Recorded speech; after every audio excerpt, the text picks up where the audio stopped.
Siti Hajar. Saya Nur Anita. Dan saya Nur Aziza, merupakan perwakilan dari Dusun Tangkala dalam rangka mengikuti musabakah tilawatil Quran yang ke-19. Perbedaan menghantarkan kebersamaan. Kebersamaan menghantarkan kebahagiaan. Kebahagiaan menghantarkan keberkahan. Indahnya perbedaan dalam kebersamaan. Lantaran salam berbalas salam. Assalamualaikum warahmatullahi wabarakatuh. Waalaikumsalam warahmatullahi wabarakatuh. Alhamdulillahillazi allamahul qalam. Allamahul insanu ma lam ya'lam.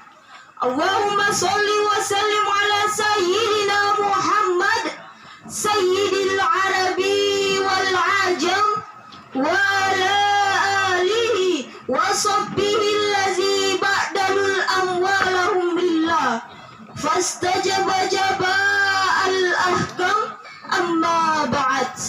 Dewan juri yang bijaksana, berciptakan kejujuran, menegakkan keadilan, dan bermahkotakan kasih sayang, serta para hadirin, Pemuda harapan bangsa yang kami banggakan. Seorang pakar reformasi Indonesia mengatakan bahwa umat Islam saat ini, terkhusus Indonesia, merupakan umat yang tertinggal dan terbelakang. Oleh karena itu, bangsa Indonesia memerlukan sosok pemimpin yang hebat dan bermartabat. Menurut Al-Qafaja Al-Manduri di dalam bukunya The Prophet of Islam mengatakan bahwa he is cowardly one example. Rasul merupakan suri tauladan. Di dalam dirinya terdapat kebesaran dan kemuliaan umat manusia. Keberhasilan Rasulullah dalam membangun satu negeri telah tercatat indah dan rapi dalam sejarah peradaban manusia. Maka wajarlah jika keberhasilan Rasulullah telah diabadikan oleh Pangkal Haq di dalam bukunya The 120 of the Muslim 19th History. Kebesaran sifat Rasulullah sebagai seorang pemimpin yang selalu mengutamakan kepentingan rakyat dan mengutamakan akhlak karimah yang pada akhirnya mampu merubah masyarakat yang biadab menjadi masyarakat beradab. Yang dulunya berseteru, kini menjadi satu. Yang dulunya menyembah berhala, kini kembali menyembah Allah Subhanahu wa Ta'ala. Oleh karena itu hadirin, untuk mengikuti jejak Rasulullah, maka terbukalah hati kami untuk membawakan satu syarahan Quran yang berjudul Kepemimpinan Rasulullah dalam Membangun Masyarakat Madani, dengan landasan Al-Quran Surah Al-Ahzab ayat 21 yang berbunyi,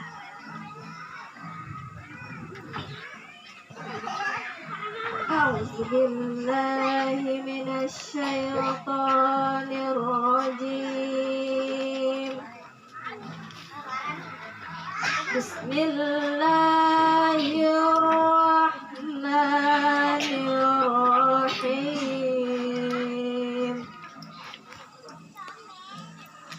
Laqad kana lakum fi Rasulillahi uswatun hasanah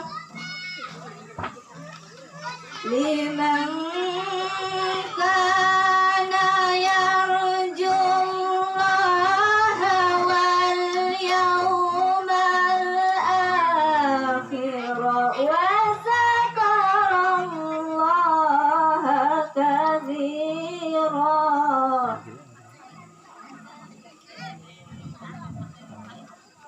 Aku berlindung kepada Allah dari godaan syaitan yang terkutuk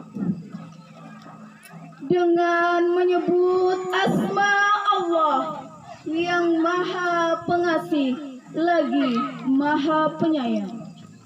Sungguh telah ada pada diri Rasulullah itu suri teladan yang baik bagimu, yaitu bagi orang-orang yang mengharap rahmat Allah dan kedatangan hari kiamat, dan yang banyak mengingat Allah.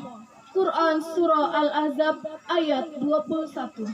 Ladies and gentlemen, maksud ayat tersebut menginformasikan sekaligus menegaskan kepada kita, sungguh dalam diri Rasulullah itu terdapat uswatun hasanah. Rasul merupakan figur yang luhur, contoh yang tinggi yang patut kita ikuti dengan sepenuh hati, baik berupa perkataan maupun perbuatan. Ahli ulama menjelaskan bahwa Rasulullah is the walking Quran.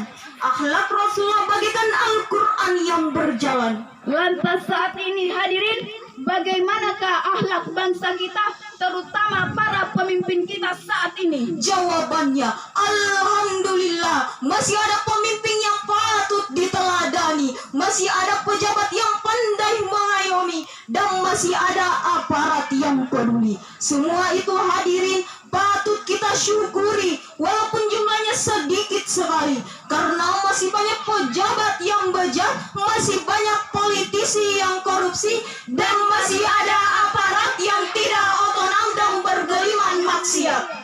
Kita sekarang berada di zaman moneter yang membuat kita semakin keteter, ditambah pemuda yang teler dan pemimpin yang killer. Bagaimana mungkin reformasi dapat teraplikasi sedangkan pemimpin kita mengalami dekadensi? Reformasi yang kita cita-citakan pelajar instruksi yang jadi kenyataan. Kesejahteraan yang kita dambakan malah kesengsaraan yang semakin dirasakan. Brother and sister, lantas saat ini hadirin, apakah yang harus dilakukan para pemimpin bangsa untuk memajukan bangsa Indonesia? Jawabannya, mari kita renungkan dalam Quran Surah Ali Imran ayat 159.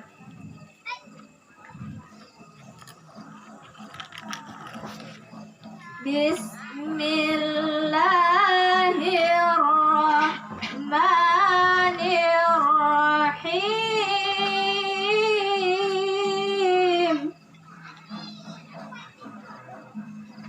Fabima rahmatin minallahi linta lahum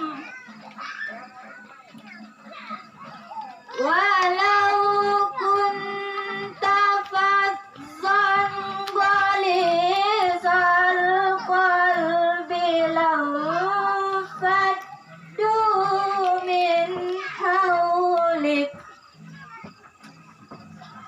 fa'fu anhum wastaghfir lahum wasyawirhum fil amr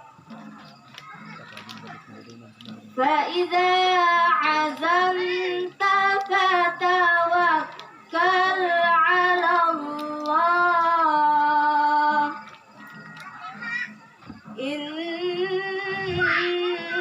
الله يحب المتوكلين. Maka rahmat Allah engkau Muhammad berlaku lemah lembutlah terhadap mereka. Sekiranya engkau bersikap keras dan berhati kasar, tentulah mereka menjauhkan diri dari sekelilingmu. Oleh karena itu, maafkanlah mereka dan mohonkanlah ampunan untuk mereka. Dan bermusyawarahlah dengan mereka dalam urusan itu. Kemudian, apabila engkau telah membulatkan tekad, maka bertawakallah kepada Allah. Sungguh Allah mencintai orang yang bertawakal. Quran Surah Al-Imran ayat 159. Hadirin wal hadiratur rahimakumullah.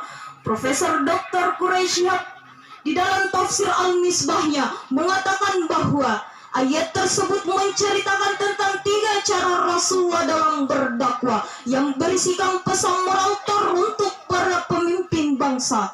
Yang pertama, Rasul senantiasa bersikap lemah lembut baik kepada kawan maupun lawan.